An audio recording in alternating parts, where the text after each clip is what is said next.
नमस्कार। कविता भावनाओं की वह धारा है जो दिल से निकलकर शब्दों के माध्यम से आत्मा तक पहुंचती है। ये केवल शब्दों का मेल नहीं है, बल्कि भावनाओं, विचारों, संवेदनाओं की अभिव्यक्ति है। कविता वास्तव में एक आईना है जिसमें समाज, प्रकृति और मनुष्य, इन तीनों के चेहरे बहुत साफ साफ नजर आते हैं। अस्तित्व के आज के अंक में आपकी मुलाकात करवाते हैं एक ऐसी शख्सियत से जो इन आईनों को अस्तित्व देते हैं, मतलब कवि हैं राकेश अब्रोल जी।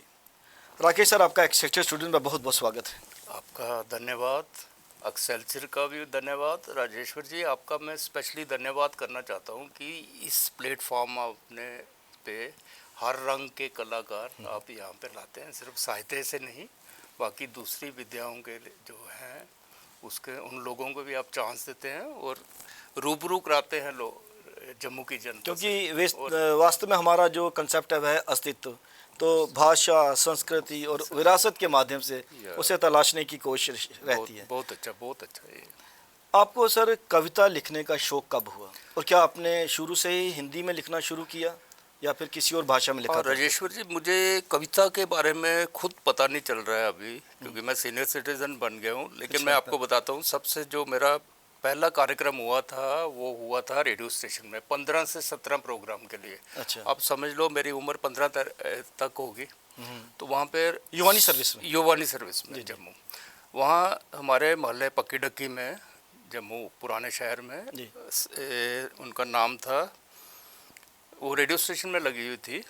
तो सुदेश जी तो नहीं? सुदेश केसर था उनका, शादी के बाद सुदेश राज हो गई। तो उन्होंने कहा आप भी जाया करो उधर। एक दिन गया मैं, तो उधर पता नहीं चला क्या करना, सुदेश जी थी नहीं उधर। फिर वो गया, उन्होंने युवानी पे मुझे भेज दिया। अच्छा। तो वहाँ पे क्या होता था, टाक चलती थी। हाँ। तो वो प्रोग्राम दिया, 17 रुपये का चेक मिला। अच्छा। हौसले बुलंद हो गए। फिर तो 17 रुपये भी बहुत थे। हाँ। तो मुझे याद है SBI का चेक था, मेरा अकाउंट PNB में था। अच्छा। तो वो क्लियरिंग में लगा होगा चेक? नहीं, क्लियरिंग में नहीं, मैं उधर गया, किसी ने मुझे वो करके कैश दे दिया अपने। अच्छा। तो मतलब वो हौसला हो गया। उसके बाद लगातार वो सिलसिला शुरू हुआ जी। फिर कविता के बारे में पूछा। वहाँ पे क्या था, पक्केडंगे छावनी है ना, जो वहाँ पे एक पार्क है छोटा सा, तो वहाँ पे ना हमारी दुकान थी केमिस्ट की, फादर साहब। अच्छा। तो ही वाज फार्मासिस्ट। ऊपर में वो एक पंजाबी की कवित्री थी, सपनमाला। अच्छा। उनका घर था इधर, साहित्य मंडल डोगरी संस्था थी ऊपर। अच्छा। लेकिन डोगरी की तरफ मैं अट्रैक्ट नहीं हुआ। वो सपनमाला के घर गया मैं, उन हर संडे को गोष्ठी होती थी। अच्छा। वहाँ पे अर्चना केसर जी, सरिता शर्मा, ब्रिजमोहन, ये अच्छा। सब आते थे, जो म्यूजिक वाले पोइट भी हैं, लेकिन म्यूजिक ज़्यादा करते हैं। उस समय पोइट ये गज़लें लिखते थे। सुभाष आनंद, पता नहीं आप जानते होंगे? जी बिल्कुल। तो उनकी डेथ हो गई है। शाम का तालिब जी। एक बद्रीनाथ देलवी थे। अच्छा। तो मतलब वहाँ पे मैंने कविता गढ़ना शुरू कर दी हिंदी में। अच्छा। ठीक है। तो वो सिलसिला शुरू हो गया उधर। अच्छा। मतलब शुरुआत में पहले तो वो टॉक चलती रही रेडियो स्टेशन, फिर उसके बाद मैं कविता में वहाँ चला गया। तो जम्मू में तो युहिले नाम की भी एक संस्था थी जो हिंदी में प्रोत्साहन दिया करती थी। सर, उसके पहले मैं हिंदी साहित्य मंडल की बात करूँगा। अच्छा। वो बिल्कुल हमारी दुकान के ऊपर क्या था, प्रशांत जी का वो क्वार्टर था। डीसी प्रशांत जी। वो तो मेरे फादर साहब के क्लास फेलो। तो एक दिन वो सामान लेके आए, कोई छोड़ के गया, अब ऊपर पहुंचाना था। तो मेरे फादर साहब को कहते कि ये ऊपर पहुंचाना, कोई आएगा तो पहुंचा देना। तो उन्होंने, फादर ने मुझे कहा कि ये डब्बा उठा के, कारोगेटेड बॉक्स था, ऊपर ले जाओ। उसमें मैंने बुक्स देखी, मेरा मन ललचाया। अच्छा। तो मैंने कहा सर ये क्या ऑफिस खुलने लगा है? कहते नहीं, ये हिंदी साहित्य मंडल का। मैंने कहा कौन आ सकते हैं इधर? अच्छा। कहते जी कोई भी आ सकता है अगर आपको है। तो वो मेरा हिंदी साहित्य मंडल से जुड़ना हो गया शुरू। पहला कदम जो आपने रखा हिंदी साहित्य मंडल में। वहाँ गया तो वहाँ तब तक मैं आई थिंक 10th में आ गया था। हिंदी साहित्य मंडल की मैं बात कर दूं कि जैसे डोगरी संस्था बहुत प्राचीन संस्था कही जा सकती है, क्योंकि 1944 से चल रही है, तो हिंदी साहित्य मंडल भी बड़ी देर से लगातार निरंतर कार्य कर रहा है। मुझे लगता है 1944 से उसके आसपास का ही। हाँ, तब भी 75 साल के होंगे पीछे मनाया आपने। बिल्कुल, तो तब से चल रही है और बहुत से लोग दिए उन्होंने, साहित्यकार जो है, अब कई नाम तो मुझे आते नहीं हैं। तो जब मैं जुड़ा तब मेरे जो समकालीन उस समय थे, जी जी, अशोक जेरत जी, गणेश भार्गव, पथिक जी आते थे उधर, ज्योतिश्वर जो थे, पथिक जी। और वो अपने डोगरी के क्या नाम था उनका, रामनाथ शास्त्री जी। नहीं, रामनाथ शास्त्री जाते, क्योंकि ये कमरा हिंदी साहित्य मंडल का था, इधर वो था डोगरी संस्था। तो कई बार मैं बैठता था जाके, तो वो ऑफिस वहाँ रामलाल जी होते थे बुजुर्ग से, रामलाल शर्मा जी, बिल्कुल शर्मा जी, हाँ। तो वो वहाँ आके बैठते थे। वो उनका भी मेरा वो है, इवन पद्मा सचदेव भी वहाँ पे बैठी, वो मेरे से इंटरेक्शन हुई है, मैं वो बताऊंगा अगर आप कहेंगे क्या क्या बातें हुई उनसे। कैसा महसूस होता था कि दो ही संस्थाएं जो सबसे पुरानी संस्थाएं हैं जम्मू में, जम्मू व कश्मीर में, मैं तो कहता हूं कि अगर आप पूरे भारतवर्ष की उन संस्थाओं का नाम लें जो बड़े वर्षों से लगातार निरंतर कार्य कर रही हैं और 75 वर्ष से ऊपर जिनको हो चुके हैं, तो दोनों संस्थाएं एक साथ एक ही फ्लोर पे साथ साथ ही चल रही थी। बिल्कुल, उस समय जो वहाँ पे आते, रामनाथ जी तो आते ही थे, जी जी, मनोज शर्मा मुझे याद है, छत्रपाल जी, जी। जोगिंदर जी, ये लोग जो जिनसे मेरी इंटरेक्शन होती थी। अब ये एक दिन की बात मैं बता दूं रामनाथ शास्त्री जी की। उन दिनों ना मेरी सिस्टर जो है ना विद्यापीठ स्कूल में थी, तो अच्छा। शकुंतला सेठ जी का स्कूल था। जी जी, तो एक दिन मैं गया तो वो लाइब्रेरी में बैठी थी, तो मैंने कहा मुझे कोई किताब दे। तो वहाँ से मैंने ना उषा पत्रिका, उन्होंने वो जिल्द में बांधी हुई थी, मतलब 6, 7 या 8 वो संस्कार इकट्ठे हाँ, बनाए हुए थे। ले आया, बड़ा खुश हुआ मैं। उसमें मैंने, उसमें कौन कौन छपा हुआ था, मोहन राकेश की कविता अच्छा। थी, और पता नहीं एक संस्मरण में थी, और हमारे रामनाथ शास्त्री जी की अच्छा। कविता। तो ये आए तो मैंने इनको कहा जी मैंने आपकी वो कहानी पढ़ी है। तो मैंने कहा अगर आप उस समय, हाँ उस समय ये नहीं, अवार्ड नहीं मिला था उनको पद्मश्री का। अच्छा अच्छा, मैंने कहा आप अगर हिंदी में ही लिखते तो आप तो उनके समकालीन थे, मोहन राकेश और सोनलाल द्विवेदी और पता नहीं कौन से, अभी याद नहीं है। वो मेरे पास पड़ी रही काफ़ी देर, लेकिन वो अशोक जेरत जी बाद में ले गए।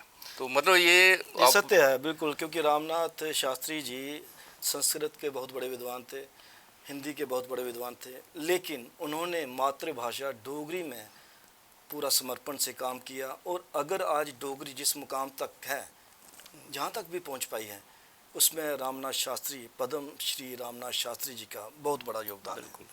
तो मैंने जब उनको कहा ना कि आप हिंदी में लिखते रहते, तो वो हंस पड़े थे। अच्छा। उसके बाद मैं एक पद्मा सचदेव देव का वो संस्मरण सुनाता हूँ। वो बैठे थे, विजय रोकड़ी था वहाँ पे, तो बातें होने लगी। वो बड़ा दुख प्रकट करने, क्योंकि उस समय ना तो स्कूलों में डोगरी थी, ना यूनिवर्सिटी का वो डिपार्टमेंट बना। डोगरी उन दिनों आत्मसम्मान के लिए संघर्षरत थी। तो वो कहने लगी, हम तो हिंदी में थे तब तक, लाइब्रेरी थी, लेके बुक पढ़ते, वो बैठ के पढ़ते थे हम। तो कहने लगी बड़ा दुख होता है कि किताबें तो छप रही हैं लेकिन पाठक नहीं है, जितने राइटर हैं उतने ही पाठक हैं।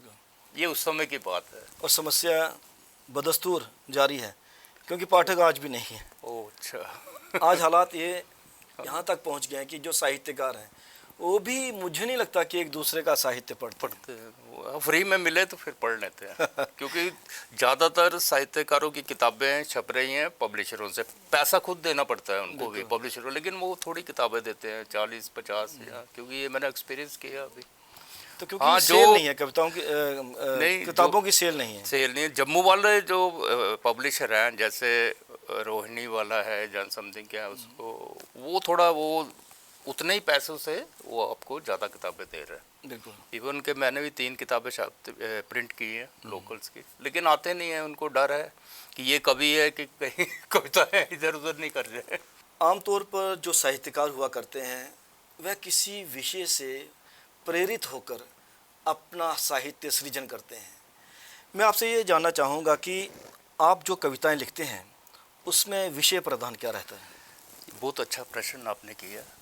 तो मैं ये बता रहा था कि जब मुझे अवार्ड मिला तो उसमें डॉक्टर अग्निशेखर ज्यूरी मेंबर थे। मैं दर्शकों के साथ एक बात साझी करता चलूँ कि राकेश अब्रोल जी को श्री तेज गुलाटी पुरस्कार से सम्मानित हुए। नवलेखन पे जी, पहली किताब पे दिया जाता है। जी। पिछले 5 वर्षों में जो पहली किताब हुआ किसी की भी साहित्यकार की, किसी भी विधा में हो, उसमें उम्र जहाँ उसका वो नहीं होता, पहली पब्लिकेशन होनी चाहिए। और आजकल उन्होंने इसको ऐड कर दिया कि दूसरे विषय में, जैसे मेरी कविता में आ गई, मैं कल कहानियों की किताब लिखूंगा फर्स्ट, तो उस पर भी वो कंसिडर किया जा सकता है। तो वहाँ पे डॉक्टर अग्निशेखर ने कहा कि जो आपका विषय है ना, वो बहु वस्तु स्पर्शनीय मतलब विषय है, यानी कि आपने हर चीज़ को स्पर्श किया हुआ है। तो ये मेरी शुरू से आदत रही कि एक विषय पे नहीं, रोमांस में भी लिखा है मैंने, अपना जो स्ट्रगल है उस पे भी कविताएं लिखी हैं, अपने विरह पे भी लिखी हैं। जैसे मेरी पत्नी की डेथ हो गई तो उसमें मैंने लिखा था कि तुम रूठ गए हैं दिन तुम बिन, ऐसे एक कविता जो किताब में है। तो सभी विषयों पे मैं लिखा है। तभी मैंने कहा कि जो मन की भावनाएं होती हैं तो साहित्यकार उन्हीं भावों को शब्द दिया करता है, शब्द देते हैं। और आपने उसमें भूमिका में लिखा है कि वो शब्दों से संवारता है। और बड़ी अच्छी बात आपने लिखी कि शब्द ऐसे होने चाहिए आम आदमी को समझ आ जाए, जिसके लिए डिक्शनरी रखने की ज़रूरत महसूस ना हो।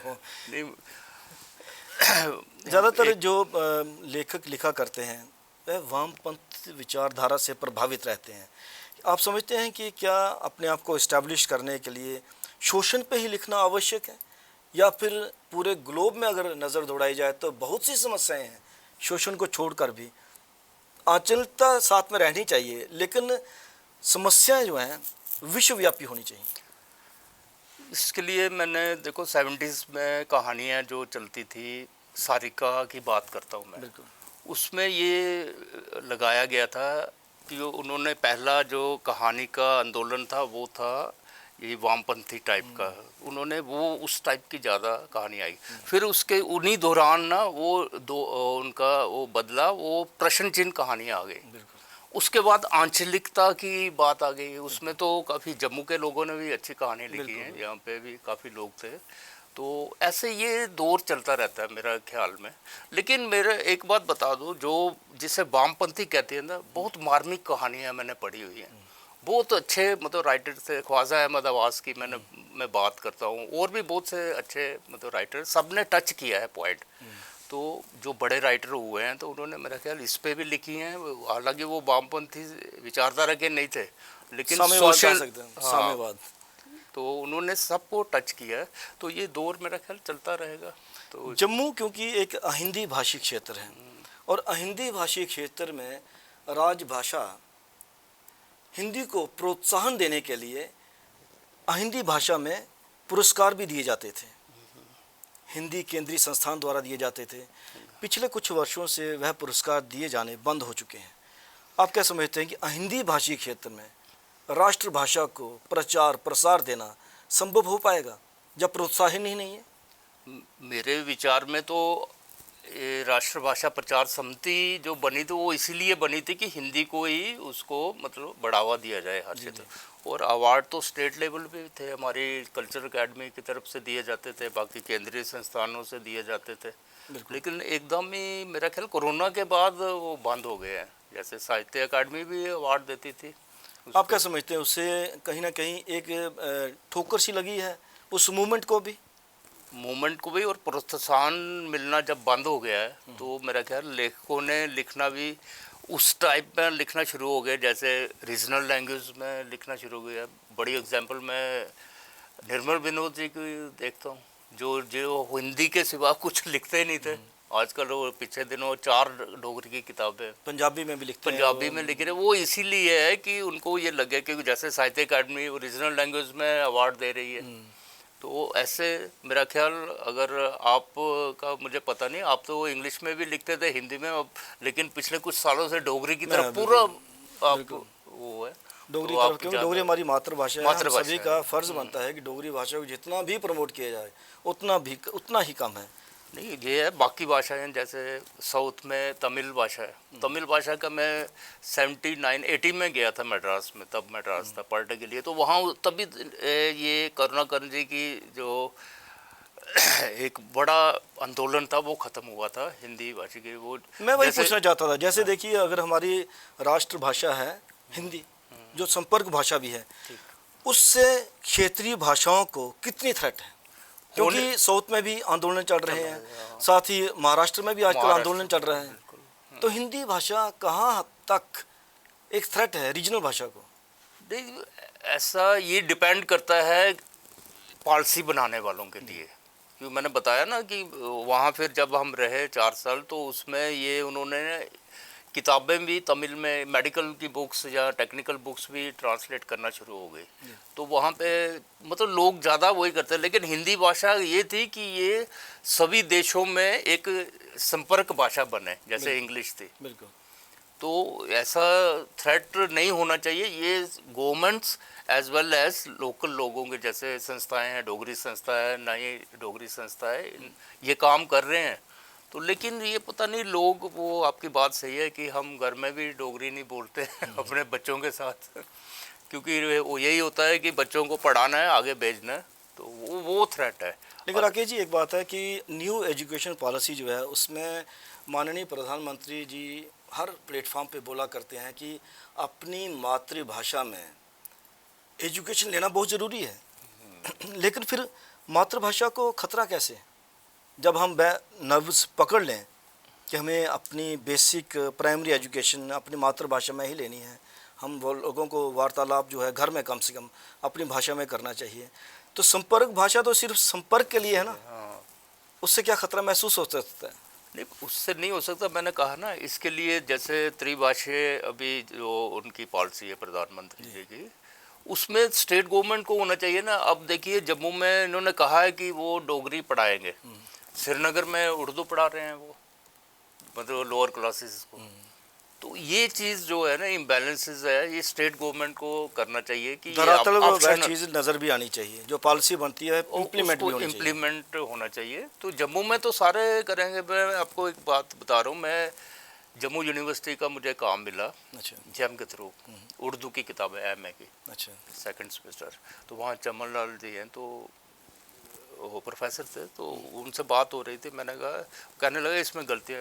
मैंने कहा सर मैं नहीं जानता हूँ। कहते यार आप इतने एजेड लगते हो, पुराने, आप उर्दू नहीं आती आपको? अच्छा। मैंने कहा मैं हिंदी में जम्मू में पढ़ा, तो यहाँ पे उर्दू नहीं थी। तो ऐसे, हालांकि मुझे याद था बचपन में जब पट्टी लिखते थे तो हमें इंट्रोड्यूस उन्होंने की थी, गवर्नमेंट की पॉलिसी थी। हाँ, वो ऑप्शनल सब्जेक्ट हुआ करता था तब। हाँ, स्कूल में पढ़ाते थे हमें वो उस पे पट्टी पे। तो जम्मू में आप हिंदी का क्या फ्यूचर देखते हैं? सर हिंदी का क्योंकि मैं इसलिए पूछ रहा हूँ कि हिंदी भाषी क्षेत्र है, पुरस्कार जो हिंदी भाषी क्षेत्रों में दिए जाते थे हिंदी को प्रोत्साहन देने के लिए बंद पड़े हैं। ऐसे हालातों में सभी ने किताबें जेब से छपवानी है, कम्प्लीमेंट्री बुक सबको देनी है, उसकी रिटर्न कुछ नहीं है, तो फिर क्या फ्यूचर प्रोस्पेक्ट है? प्रोस्पेक्टस बड़ा डिम हो गए हैं जी। जैसे पहले देखो कश्मीर टाइम हिंदी में निकलती थी, पत्र पत्रिकाएं भी नहीं है, बिल्कुल बंद हो गई वो लिखना। वो तो अलग ही अच्छा चलता था। फिर वो व्यूज़ टुडे क्या वो आई अखबार, वो भी नहीं रही। तो किसी जैसे बढ़िया मीडिया हाउस है उन्होंने भी नहीं किया, जैसे कश्मीर टाइम ने बंद कर दी। तो ऐसे लोगों को मतलब कोई है ही नहीं है, प्रकाशित कहाँ पे हों। और कश्मीर टाइम दैनिक में मेरी काफ़ी कविताएं उस समय मतलब स्टार्टिंग में वहाँ छपना शुरू हुई। बाद में 78 में जो एजिटेशन हुई है, तो मैं अकेडमी में गया, तो वहाँ पे मेरी उन्होंने कविता छापी, बड़े खुश हुए वो। शिराजा में तो चेक भी आया 40-45 रुपए का, पता नहीं। तो मतलब मेरे 2 प्लेटफॉर्म थे, एक शिराजा हिंदी का, एक रेडियो स्टेशन। अब रेडियो स्टेशन में भी बंद है, बिल्कुल। वहाँ पे भी वो सिलेक्टेड बंदों को बुलाते हैं ओकेजन पे, 26 जनवरी या 15 अगस्त पे। एक साल में एक प्रोग्राम लेके, साल में एक कविता छपकर कहाँ तक एक राइटर अपने आप को प्रोत्साहित पाता है आगे लिखने के लिए भी? वो मैंने पहले ही बताया, प्रोत्साहन बिल्कुल ख़त्म हो गया, अवार्ड्स बंद हो गए, प्लेटफॉर्म बंद हो गए। अकेडमी का देखिए, हालांकि पीछे जो सेक्रेटरी थे उन्होंने काफ़ी चांस दिए, मतलब एक साल में 3-3 प्रोग्राम दिए, सभी की बुकिंग हुई है। अब तो ये डिफरेंट टाइप के प्रोग्राम चॉकआउट कर रहे हैं, उसमें तो लोकल्स आ ही नहीं रहे हैं साहित्यकार, हिंदी हो, पंजाबी हो, इवन डोगरी के भी बहुत कम है। उम्मीद करेंगे सर कि जो आपने विषय उठाया है कि लोकल ऑर्गेनाइजेशंस को, लोकल टैलेंट को प्लेटफॉर्म देना चाहिए, यही आप कहना चाहते हैं, चाहे प्रकाशन के माध्यम से हो या फिर स्टेज देनी हो, या फिर अगर रेडियो की बात करें तो आकाशवाणी से भी लोकल टैलेंट को अधिक से अधिक प्रोग्राम मिलेंगे, तभी वो इंस्पायर हो पाएंगे और आगे भी इस मूवमेंट को जारी रखेंगे। बिल्कुल यही मेरा कहने का, क्योंकि पहले रेडियो स्टेशन में क्या था, 3 महीने के बाद आपको प्रोग्राम मिलता था। उसमें भी एक मैं आपको सुनाना चाहता था, जैसे अशोक जयरत जी जा रहे थे, चलो रेडियो स्टेशन चलते, तब ये टीचर थे, मैं उस समय की बात कर रहा हूँ। तो वहाँ इन्होंने मुझे एक टेक्निक बताई। वहाँ पे गया मैं, वो कोहली साहब थे, तो उन्होंने पूछा, कहता ये आए हैं युवानी में, कोई प्रोग्राम मिस तो नहीं है? अच्छा। मैंने हालांकि 1 महीना पहले प्रोग्राम दिया था। उन्होंने कहा हाँ इस पे लिख सकते हो, एक आकी कुछ इस टाइप का वार्तालाप था। मैंने कहा बिल्कुल जी, मैं आया, अशोक जी ने मुझे गाइड किया, मैं चला गया। ऐसे प्रोग्राम मतलब 3 महीने के बीच में मिल जाते थे। उम्मीद करेंगे कि वह सुनहरी दौर फिर से लौटेगा। आप एक्सिस्टेड स्टूडियोज़ में आए, आपका बहुत बहुत धन्यवाद। आपका भी बहुत धन्यवाद, मुझे यहाँ पे आपने मौका दिया बोलने का। अस्तित्व के इस अंक में आपने बातचीत सुनी राकेश अब्रोल जी से। उन्होंने कहा कि अगर आप साहित्य को एक मूवमेंट देना चाहते हैं तो मंच भी उपलब्ध करवाना एक दायित्व बनता है। कैमरा पर्सन करण सिंह के साथ राजेश्वर सिंह राजू को अब दीजिए इजाज़त। नमस्कार।